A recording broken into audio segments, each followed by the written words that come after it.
The planet is heating up. The oceans are becoming filled with plastic. Change starts now. Change starts now. We're on a countdown To zero waste. 5, 4, 3, 2, 1. This is the Zero Waste Countdown Podcast. Here's your host, Laura Nash. Hello, everyone, and welcome to the Zero Waste Countdown podcast and radio show. Today, we're speaking with Bob Powell. He's the CEO of Brightmark. Bob, welcome to the show. Laura, thanks so much for having me. Just a delight to be here and join you. You're doing some amazing things in the recycling world and dealing with our waste, so this is going to be great. Can we start with kind of what Brightmark is and what is your main focus? Laura, Brightmark is really here to serve a mission. And there's three primary things that I think are really our focus. So we start with, from a mission perspective, that we'd like to create a world without waste with holistic closed-loop circular economy solutions that really tackle the most pressing environmental challenges we have. So that would be one, start with the mission. And then secondly, we really want to change the world by reimagining waste and elevate really what it means to be truly sustainable here in this year in 2020, which has had so many challenges, and then the years beyond that as well. So we do that, thirdly, by enabling programs that are specifically tailored to environmental needs in order to build scalable project-based solutions. And I'll talk about those in a second here. And our solutions really need to have a positive impact on the world and the communities, really all the communities that we all live and work in. So there needs to be a tangible, positive result from that. So there are two ways we're currently doing that. So first, what we do is we create clean, efficient, negative carbon intensity renewable natural gas from animal and food waste. So we take animal and food waste, put it into a biological process, and we create renewable natural gas that is negative carbon intensity. And we're able to put that into gas pipelines so that you can heat your homes and do other things that we do with natural gas, cook on our stoves. So that's really cool. So that's one thing that we're doing very specifically in achieving the mission. And then the other is we take all the post-use plastics that we throw away that we see on the streets and the landfills, and really sadly end up also in the oceans. And we take all of the plastics, even the hard to recycle plastics, and create usable products like fuels, candle wax. You could have a nice Brightmark scented candle in your home in the evening, as well as remake new plastics, creating a truly, for the first time, circular solution to all of the plastic waste that we throw away. And as we know, plastic is in almost everything we use that's usable. Our cars, baby seats. If you go to the hospital, there's medical equipment that's encased in it. There's just so many uses for plastics. And until we found a scalable solution to reuse those plastics, it was a real problem. So those are the two specific areas, starting though with our mission.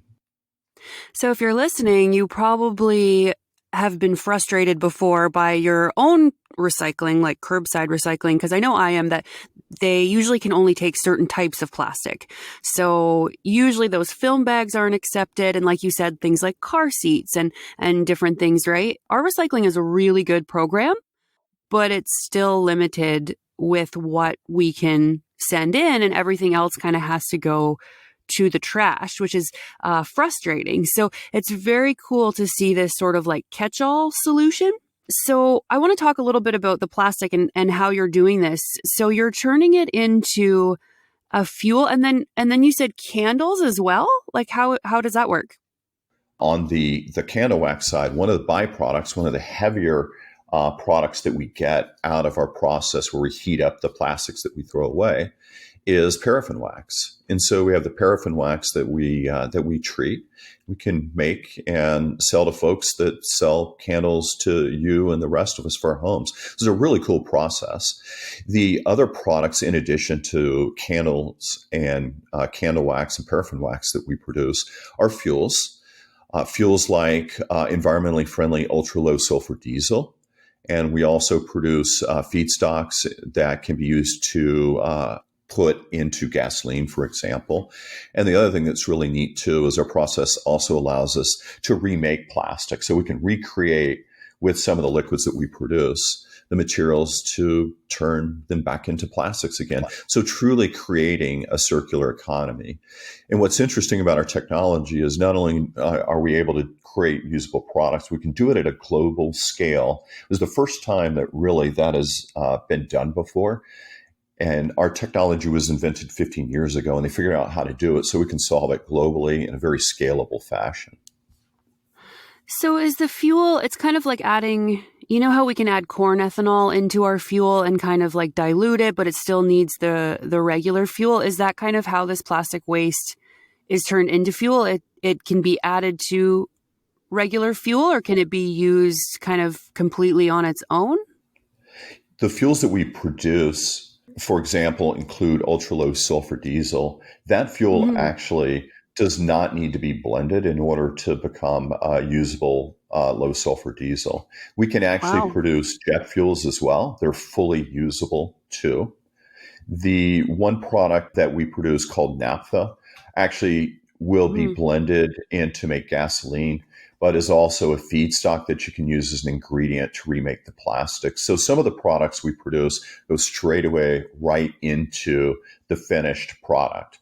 Diesel, right? So trucks that are going around our highways around the world could be powered by low sulfur diesel made from plastics that we all threw away. And it's a finished product. Wow. You know, what'd be really cool is to buy those canisters for camping, because I have this little really efficient camping stove, and you buy these, I don't know if you've seen them, you buy these little canisters of fuel, but typically when people go into the backcountry or whatever, they're already environmentally conscious. So it would be kind of cool if we could get like them filled up with this. That would be nice. Yeah, you know what? I think I'm going to write that one down. That's a new one on me. I'd love to go camping, and so I didn't think about that one. So yeah, I'm going to sketch that down, because we can certainly, we absolutely can make those types of fuels out of plastics. They'll go into the canisters when you go camping. So that's a really cool use. Yeah, that would be amazing. Let me know and I will buy them for when we go camping. I've got your order right now. The first canister of Brightmark camping fuel goes to you, Laura. I'm on pre-order. Awesome. So the factory in Ashley looks pretty cool. Is Ashley was it Indiana? The factory in Ashley is absolutely in Northeast Indiana. It's tucked up in the corner there, close to Ohio and the state of Michigan. For those of you all that might be familiar with the geography, it's just a spectacular community. So that's really ground zero for what we're doing in the reusing, renewing the plastics area. So our plant in Ashley, Indiana, we started construction over a year ago on that plant, and we invested over $260 million US in that facility. Oh my gosh. Yeah, so it's pretty amazing, and we are well underway with construction, having, as I said, a little bit over a year ago, started construction. So a couple things about that facility. First, in the first phase of that particular project, we will take, once we turn on early next year at full scale, that project, 100,000 tons of plastic a year, and convert it into usable products that we've talked about, products like the fuels, the waxes, and actually and to remake plastics as well, maybe the camping canisters too. Yeah. So that particular project, again, take 100,000 tons of plastics a year, is the first of its kind to operate at a production scale on a 7x24 basis. So that is the footprint for what we will do globally. We're under development of projects here in the States and beyond the States, internationally as well. So with our mission being to have a positive global impact, we want to make sure that this technology that our team invented and is patented has the ability to solve the problem globally. So you can think of regions like Asia, which have very extreme issues with respect to plastic and other forms of waste. If we're not helping solve the problem in Asia, how can we say we're solving the problem globally? But it all starts right there in Northeast Indiana in the town of Ashley. That's very cool. How is the plastic getting into the plant? Is it being collected curbside or from industry, or because that's a lot of plastic that it's processing. So where is all of that coming from? The plastics for our plant in Ashley come from the surrounding area, generally from waste management companies. Oh, okay. Cool. Yeah, Yeah, that makes sense just because they're already kind of set up to collect it, right? they are, but we find really interesting other opportunities as well. So, in that particular community where we're located, there are an awful lot of lakes. And so, one of the really interesting things that as we started, we didn't know how this would turn out, but the community in that particular area, when they winterize their boats, they wrap their boats in plastic. So we actually created a program this year that's sort of disrupting that particular space where winterized boats that have the plastic wrap that then traditionally would get thrown away would be put into landfills. So we created a program there in and around Ashley when the boats are unwrapped to take in partnership with a local waste management company, the boat wraps. And so you can imagine as you're running around this summer on a boat, you could in the future be running around on Brightmark fuel that was made from that boat wrap plastic that you had on it last year. It was really cool. So some interesting different areas that we found we can source the plastics from that are really supporting the communities. That's really awesome. That's great to hear. I've always wondered what happens to those plastic wraps, like if you could reuse them again, because usually with wraps like that, it's not really possible to reuse them, right? So, but I wonder about that with like plastic hay wraps as well, because in my area, we see so many of them. And I'm wondering, because I don't actually know if they're just being landfilled here. I assume they are. But are you able to take those, or do you have any plan for those hay wraps soon? We actually are excited when our farmers are through with this season that they're in right now to also disrupt that particular area too. So on the Brightmark team, we spent a lot of time in the farming communities. A lot of our projects, not just the Ashley Plastic Renewal Project, but our Renewable Natural Gas projects are in farming communities. So we see those, and it's a great synergy for us. So once we get through the harvest season, the farmers are all set to go and have the time. We would expect to start working on that particular solution there. And you're right, same thing as boat wrap. The hay wraps, plastic hay wraps, basically end up in landfills, which is not a really good end of life solution for those. There's another, Laura, that I think it would be a great one to mention as well in terms of non-traditional sources of plastic. And that is our project in Ashley. We've partnered up with an NGO, and a lot of NGOs are great, but this one in particular is very special to us. It's called Recycle Forest, and it's based in the big city in Indiana, Indianapolis. That's a program that recycles e-waste, and as part of that process, the e-waste, the electronics that are taken out, there is plastic that traditionally they also have had to landfill. So we are taking plastics from them. They also have a car seat program too that they participate in. So that's really neat that we've got another source. But what's really amazing about this is that particular program, and we hope we can do it in every one of the facilities in the future that are viable, that particular program actually employs formerly incarcerated individuals who've just gotten out of prison and are trying to transition back into life, into their communities, back into their families. And so what we do by buying plastics from them have supported Recycle Force in a program that helps train and provide support to folks who've just gotten out of prison. And what's amazing about that particular program is the recidivism rate that people go back into prison is at least half, if not lower than that, than the traditional population of folks that would get out of prison. So when we think about solving some of these environmental problems, there are synergies where we can solve other problems. And I love it when we sort of have a twofer with partners like that. So we're super excited about that program. And as I said a second ago, I hope that as we begin to put more of our plastic renewal facilities around the globe where we have these types of opportunities, we can have an even bigger impact on our communities. And creating a lot of jobs, right? Which, of course, has been an issue recently with COVID, that a lot of people have lost jobs. And I think people are a little bit worried about where the economy is going.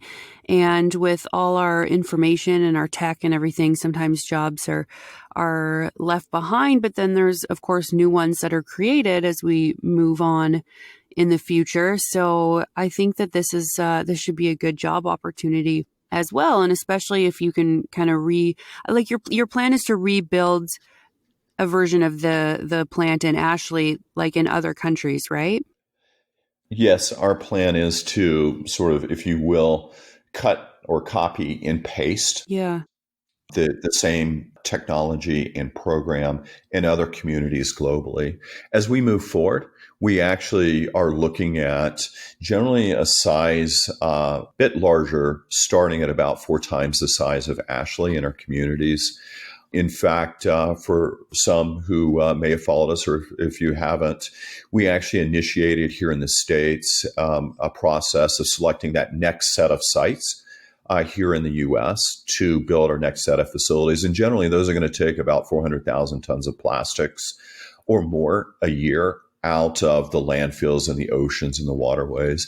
We also have work underway internationally as well with some great partners. Probably can't announce yet. And I will tell you, Laura, would love to be up there in Canada where you and the team are. We see a lot of great opportunity, and we've got some teammates who are actually based out of Canada too. So Canada is certainly one of the countries that we're really excited about doing more of the great work here that we're doing here initially in the States and at Ashley on the plastic side.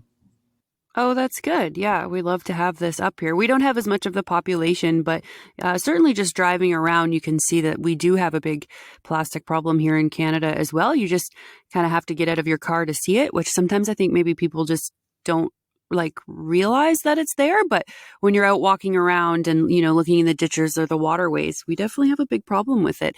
And like I said in the beginning, there's just so much plastic that we can't recycle here because we just don't have any buyers. And I know a big problem with that is, for example, let's say you wanted clear plastic. Well, if you get and correct me if I'm wrong here, but if you get an orange plastic mixed in with the clear plastic, then it kind of messes up the batch. Or if you have different plastics mixed in, then the buyer who's trying to make a certain type of plastic for their packaging, they can't do it because it's been kind of contaminated. So we have this big problem with contamination, which not only means you might have yogurt left in it or something, but also that it's just not the right type of plastic. So I feel like this solution of turning it into a fuel is probably more efficient than sorting through all these batches.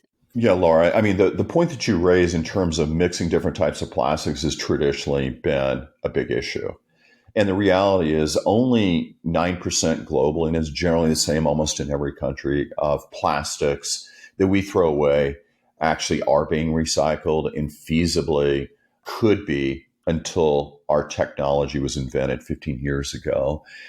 There are some single stream solutions. There are solutions that, for example, styrofoam or polystyrene, that a technology that can take that and convert it into usable products. But the problem is what you point out, which is, imagine you're there in your home or in your business having 7 or 10 different bins just for plastics. That's just not pragmatic. And that's the great thing about our solution is we can take all of those plastics. There's a numbering system globally for the different types of plastics, that 1 through 7 numbering system. The 1s and 2s, which are things like the water bottles, that type of thing, are typically recycled quite well. But most of the rest, the 3 through 7 numbers on the plastics, are not. And we can take those and we can take them not separated, but in a single bin or in a single bale, if you will, because our process works extremely well. And the yogurt containers, don't feel bad about that. Just a little bit left in the bottom after you've had the yogurt, it'll work really well in our process as well. So hopefully what we can do as well is in the future, as you're you're eating your yogurt and you throw it away, you know it's going to be recycled and reused and potentially even be from remade plastics that we put through our process as well. So the issue of mixing plastics has been a problem. We've solved it on the plastic side with our solution here.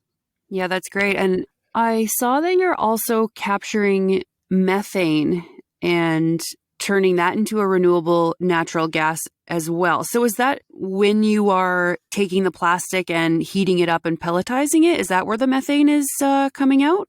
Laura, the process is a little bit different for that, but I will say as we heat the plastics up, there is a natural gas content that comes out of that process that we actually use as part of the heating process for the plastics. But the large area that we're focused in on there in terms of the methane gases, the greenhouse gases that create global warming, is actually separate and distinct type of technology. So what we do on that part of our business where we create negative carbon renewable natural gas is we take food and animal waste and we put it into a biological process, sort of a digestion type of process that takes about 3 weeks or so, but it continuously feeds in. And then what comes out as we process the manures and the foods and different types of organic material is solid content that can actually be used as fertilizer to put back out into the crops, and then the renewable natural gas that comes out of that particular process. That renewable natural gas, we clean up and then we pressurize and we actually put into gas pipelines so that you can heat your homes and food, et cetera. That particular process, you might consider that like composting on steroids because it's a very large scale, is super environmentally friendly. As you think about our carbon goals that many companies and countries, and we have the Paris Climate Accord, if we are looking for a net carbon zero future, in order to get there, you need solutions like this that have a net negative carbon impact on the world. Because what we do by processing food and animal and other types of organic waste is we take methane that would otherwise go up in the atmosphere and create greenhouse gases and pull it out and put it in a process so it can be burned much more efficiently and not create that bad environmental impact that we see with all the gases going up into the atmosphere. This is a really cool solution. So at the Ashley plant, is this happening as well? So you're not only taking in plastic, but you're taking in manure and stuff as well? At Ashley, we don't take in manures. We have separate areas where we are actually taking in, for example, our big partners out in the farming communities currently are the dairy farmers. So if you were to look at our projects here in the States, they run from East Coast, the state of New York. We have a multitude of projects up and running in the state of New York, all the way to the Midwest, to the West Coast of the U.S., and then down to the South as well.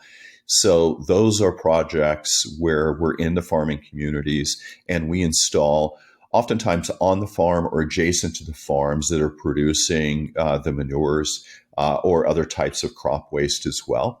And in partnering with those farming communities to bring them into our process so that we can then again create the positive environmental impacts with that negative carbon renewable natural gas. Mm-hmm. Dairy is a big thing in the environmental world. Like it often gets so attacked, and I'm glad that you are, having this, talking about the solution instead of just being like, get rid of all cows. So, Yeah.